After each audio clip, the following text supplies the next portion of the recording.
मारल्यासारखी होईल आणि म्हणून विरोधाला विरोध सगळ्या ठिकाणी करायचा नसतो आणि म्हणून कायदा आणि सुव्यवस्था, रस्ते पूल तर राजे, आता तुमच्या खात्यात काय चाललंय मला माहित नाही, तुम्ही चांगले आहात, राजे आहात, सगळं काय आहे. वाटोळं लागलंय आमच्या भागात रस्त्याचं, वाटोळं लागलंय आमच्या भागामध्ये रस्त्याचं.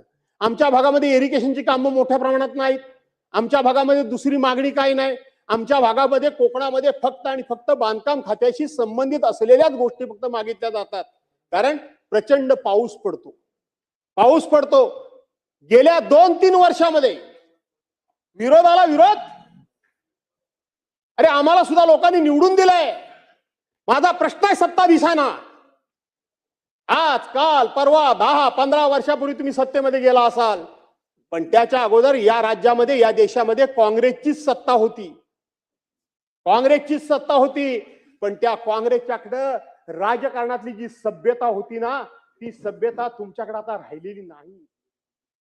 मी माझ्या डोळ्यांनी बघितलंय, मी माझ्या कानानं ऐकलंय. विरोधी पक्षाचा आमदार जर एखादं पत्र घेऊन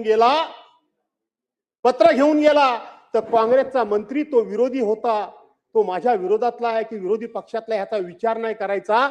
तो ताबडतोब जर आपल्याला 5 रुपये घेतले, 6 रुपये घेतले, 10 रुपये घेतले तर विरोधकाला न चुकता 7-8 रुपये तरी द्यायचा. मी म्हणतो 5 रुपये तरी विकासाला काँग्रेसवाले द्यायचे. काय असेल, आम्ही तक्रारी केली नसतील. माझ्यासारखा माणूस ज्या वेळेला त्या मतदारसंघातनं सातत्याने निवडून येतो त्यावेळेला मी त्या पक्षाच्या लोकांना त्रास दिलाच असेल ना, मी त्या पक्षाच्या विरोधात काम केलंच असेल ना, मी तिथल्या पक्षांच्या सत्ताधारी पक्षाच्या लोकांना त्या ठिकाणी काही ना काहीतरी माझ्या पक्षाचं वर्चस्व व्हावं म्हणून त्यांचं राजकीय अस्तित्व मी धोक्यात आणलं असेलच ना. मग त्या काँग्रेसच्या कार्यकर्त्यांनी त्यांच्या मंत्र्याकडे तक्रार नसेल केली, त्यांनी तक्रार जरूर केली असेल. त्या भास्करला कशाला पैसे देता? हा तर तिथं जाऊन कामं करतो आणि आपल्या सरकारच्या विरोधात बोलतो. पण काँग्रेसची जी काही एक परंपरा होती, एक सभ्यता होती, ती ऐकून ठेवा. काँग्रेसवाले काय म्हणायचे?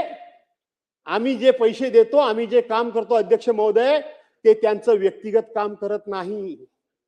आम्ही लोकशाही मानतो आणि लोकांनी त्यांना निवडून दिलंय. याचा अर्थ तो विरोधी पक्षाचा असला तरी त्याचा लोकांनी निवडून दिल्यामुळं आम्ही जे काम करतो ते लोकांचं करतो. ही सभ्यता आज महाराष्ट्राच्या राजकारणातून लोप पावली. ही सभ्यता महाराष्ट्राच्या राजकारणातून नाहीशी झाली आहे. यातून महाराष्ट्राचं काही हित होणार आहे असं नाही, यातून महाराष्ट्राचं काही भलं होणार आहे असं नाही, यातून महाराष्ट्राची काही उन्नती फार होईल असं नाही. कुठल्या भ्रमात वावरतात तुम्ही?